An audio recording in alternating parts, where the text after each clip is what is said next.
Assalamualaikum. Apa kabar kawan inspirasi? Semoga kita selalu diberi kesehatan, keselamatan, dan keberkahan di setiap harinya oleh Allah Subhanahu wa Ta'ala.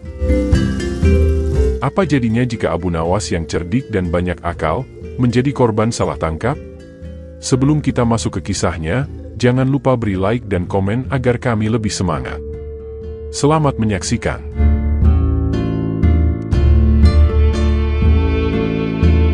Di pasar yang ramai, Abu Nawas berjalan-jalan sambil menikmati suasana.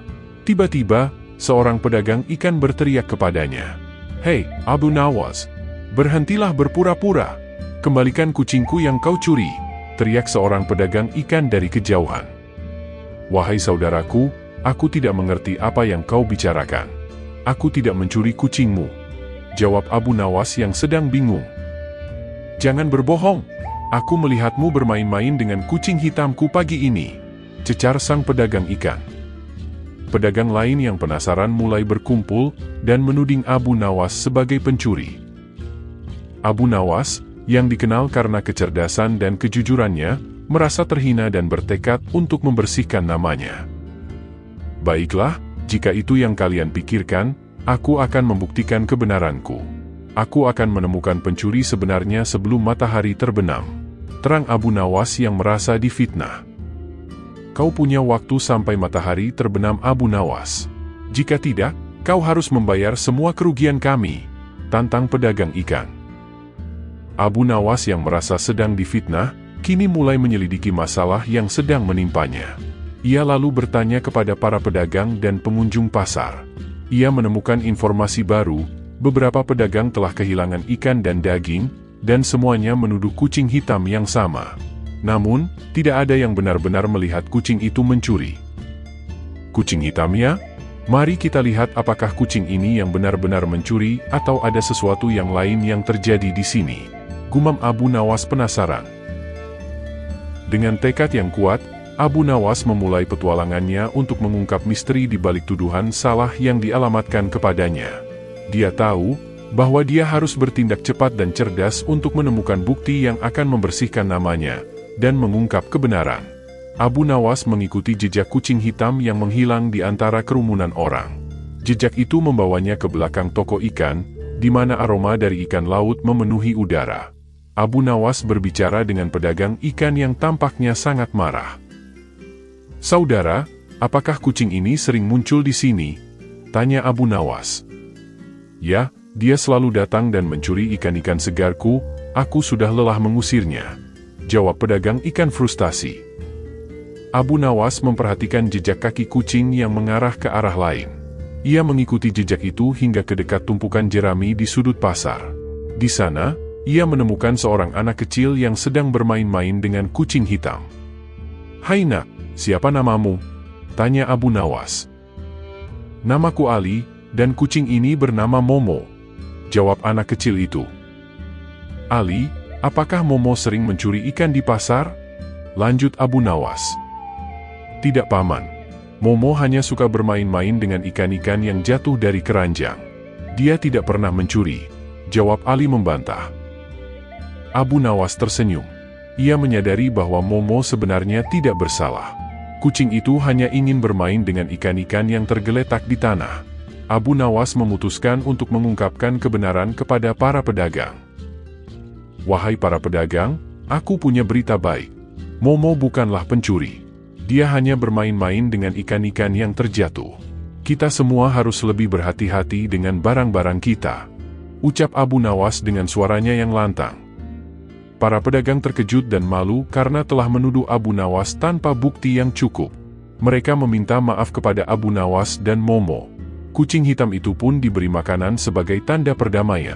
Dengan kecerdasan dan kejujurannya, Abu Nawas berhasil mengungkap kebenaran dan membersihkan namanya. Kini, dia memiliki teman baru, yaitu Momo sang kucing cerdik. Setelah Abu Nawas berhasil memecahkan masalah pencurian ikan oleh seekor kucing, ia teringat akan kasusnya yang menuduh ia sebagai pencuri kucing. Ia segera menghampiri seorang pedagang ikan tadi yang menuduh Abu Nawas sebagai pencuri kucing. "Apakah ini kucing yang kau cari, Pak Haji?" tanya Abu Nawas kepada pedagang ikan tersebut. "Yaitu dia," "Memang benar kamulah pencuri kucingku?" jawab pedagang ikan dengan sedikit emosi. "Aku tidak pernah mencuri kucing ini, dia hanya ingin bermain-main di pasar. Kucing ini terkenal pintar. Dia tahu jalan pulang dan tidak pernah berniat untuk melarikan diri, dan aku pun tidak pernah berniat untuk mencuri kucing ini, kini ambillah kucingmu," terang Abu Nawas dengan sedikit senyum lega. Para pedagang terkejut dan malu karena telah menuduh Abu Nawas tanpa bukti yang cukup. Mereka meminta maaf kepada Abu Nawas dan Momo. Kucing hitam itu pun diberi makanan sebagai tanda perdamaian. Dengan kecerdasan dan kejujurannya, Abu Nawas berhasil mengungkap kebenaran dan membersihkan namanya. Kini, dia memiliki teman baru, yaitu Momo sang kucing cerdik. Setelah Abu Nawas berhasil memecahkan masalah pencurian ikan oleh seekor kucing, ia teringat akan kasusnya yang menuduh ia sebagai pencuri kucing. Ia segera menghampiri seorang pedagang ikan tadi yang menuduh Abu Nawas sebagai pencuri kucing. "Apakah ini kucing yang kau cari, Pak Haji?" tanya Abu Nawas kepada pedagang ikan tersebut. "Ya, itu dia, memang benar kamulah pencuri kucingku?" jawab pedagang ikan dengan sedikit emosi. "Aku tidak pernah mencuri kucing ini, dia hanya ingin bermain-main di pasar. Kucing ini terkenal pintar. Dia tahu jalan pulang dan tidak pernah berniat untuk melarikan diri, dan aku pun tidak pernah berniat untuk mencuri kucing ini, kini ambillah kucingmu," terang Abu Nawas dengan sedikit senyum lega. Pedagang ikan merasa malu karena telah menuduh Abu Nawas tanpa alasan yang jelas. Dia meminta maaf kepada Abu Nawas dan berterima kasih karena telah membawa kembali kucing kesayangannya. "Maafkan aku Abu Nawas. Aku telah salah menuduhmu. Terima kasih telah membantu menemukan kucingku," ucap pedagang ikan itu dengan wajah yang menyesal. "Tidak masalah, yang penting adalah kucingmu kembali dengan selamat. Mari kita semua belajar dari kejadian ini untuk tidak terburu-buru menuduh tanpa bukti," ucap Abu Nawas dengan sedikit memberi nasihat. Dengan demikian, Abu Nawas sekali lagi membuktikan kecerdasannya dan kemampuannya dalam menyelesaikan masalah. Dia tidak hanya membersihkan namanya tetapi juga mengajarkan kepada semua orang di pasar tentang pentingnya tidak asal menuduh tanpa bukti. Hari semakin siang, Abu Nawas kini sedang beristirahat di bawah pohon kurma yang rindang sambil memakan makanan yang ia beli di pasar. Di tengah Abu Nawas menikmati makanannya, datang beberapa pengawal kerajaan dan langsung berbicara kepada Abu Nawas. "Hai Abu Nawas, kami diperintah oleh raja untuk memanggilmu ke istana, ada hal penting yang ingin dibicarakan oleh raja kepadamu," ucap sang penjaga dengan nada tegas. "Baiklah, aku akan mengikutimu ke istana, namun biarkan aku menikmati makananku sebentar saja," pinta Abu Nawas ke penjaga. Di tempat lain, Raja Harun duduk di atas tahta emasnya, memandang hadiah terbaru dari kerajaan tetangga dengan senyum puas. Pajangan emas itu berkilauan, simbol persahabatan dan kekayaan. Namun, di balik kilauannya, ada bahaya yang mengintai. Abu Nawas, penasihat raja yang terkenal cerdik, kini sudah berada di istana setelah menyelesaikan makannya, dan didampingi oleh pengawal. Raja Harun menatapnya dengan serius. "Abu Nawas, engkau tahu betapa pentingnya pajangan ini bagi kerajaan kita.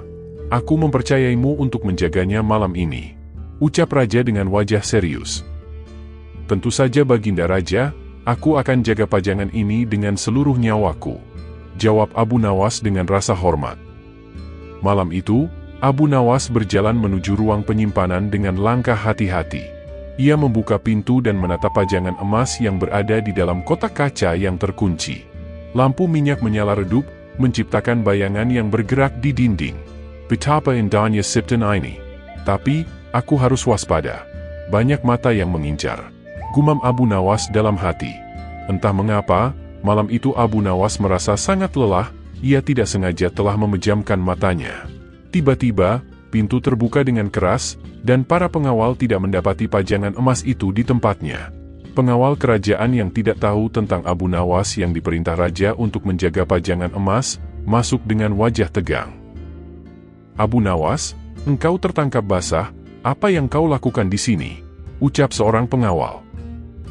"Aku menjalankan tugas yang diberikan oleh Raja Harun. Mengapa kau bertindak seolah-olah aku ini pencuri?" jawab Abu Nawas bingung. Jangan pura-pura, lihatlah kemana pajangan emas itu. Kami tahu engkau ingin mencuri pajangan emas itu, bukan? Sang pengawal masih tidak percaya pada Abu Nawas. Tanpa memberi kesempatan Abu Nawas untuk menjelaskan, pengawal itu menangkapnya dan membawanya pergi. Abu Nawas tahu ia harus berpikir cepat untuk membersihkan namanya. Abu Nawas duduk di sel tahanan, wajahnya dipenuhi ketegangan. Ia memikirkan bagaimana nasibnya bisa berubah begitu cepat. Malam itu, ruang penyimpanan pajangan emas terasa lebih gelap dari biasanya. Lampu minyak yang redup seakan menyiratkan nasib buruk. Bagaimana ini bisa terjadi? Aku hanya menjalankan tugas yang diberikan oleh raja. Mengapa pengawal begitu yakin aku mencuri? Gumam Abu Nawas kebingungan. Dengan tiba-tiba, pintu sel terbuka. Seorang pria tua dengan jubah panjang masuk. Wajahnya penuh keriput, tetapi matanya tajam seperti elang. Abu Nawas, aku adalah Syekh Al-Farabi, seorang bijak dari timur. Aku datang untuk membantumu, ucap pria tersebut.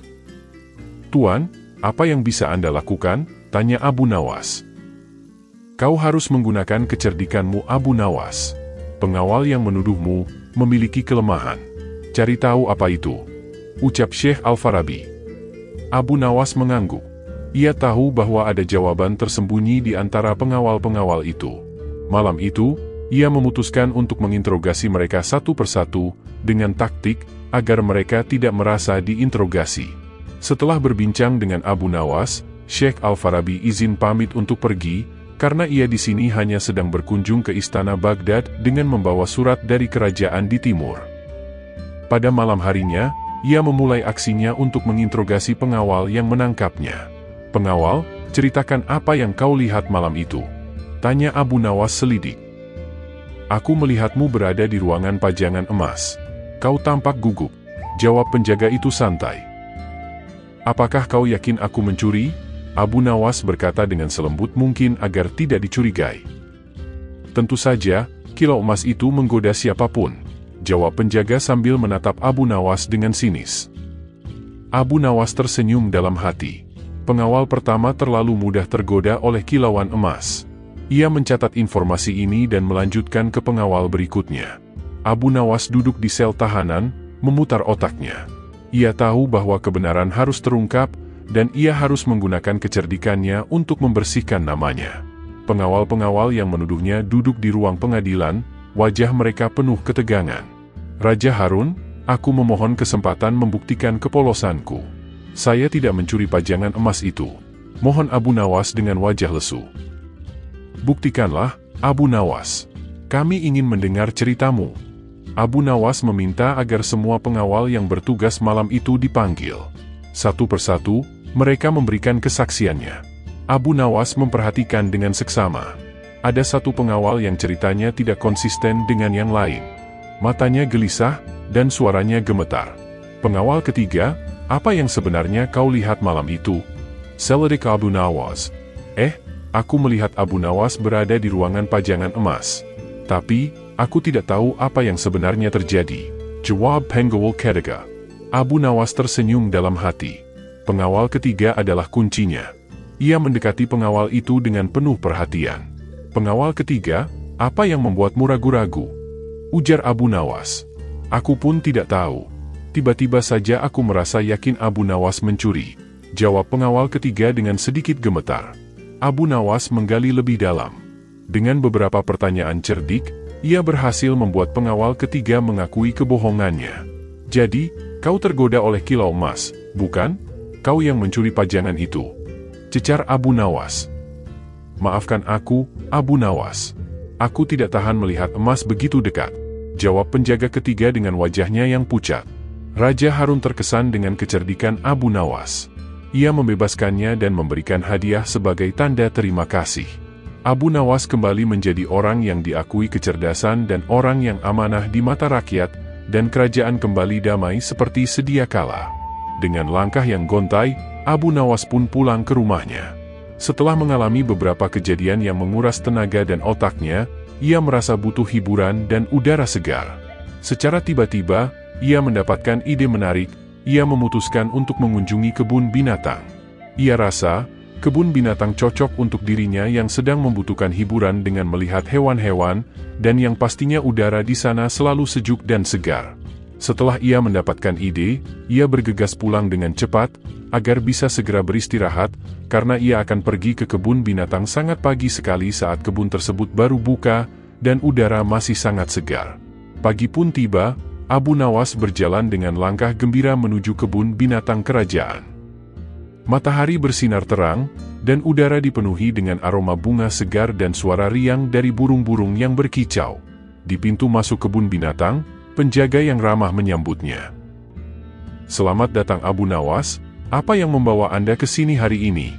Abu Nawas tersenyum lebar. "Terima kasih, saya ingin melihat semua hewan-hewan yang menakjubkan di sini. Bagaimana kabar mereka?" Penjaga itu mengangguk. "Semua hewan dalam keadaan baik. Silahkan jika Anda ingin melihat-lihat ke kandang mereka." Abu Nawas pun mulai berjalan masuk setelah memberi salam. Ia melihat singa yang sedang berjemur di bawah sinar matahari, gajah yang bermain-main dengan belalainya, dan kuda Nil yang berendam di kolam besar.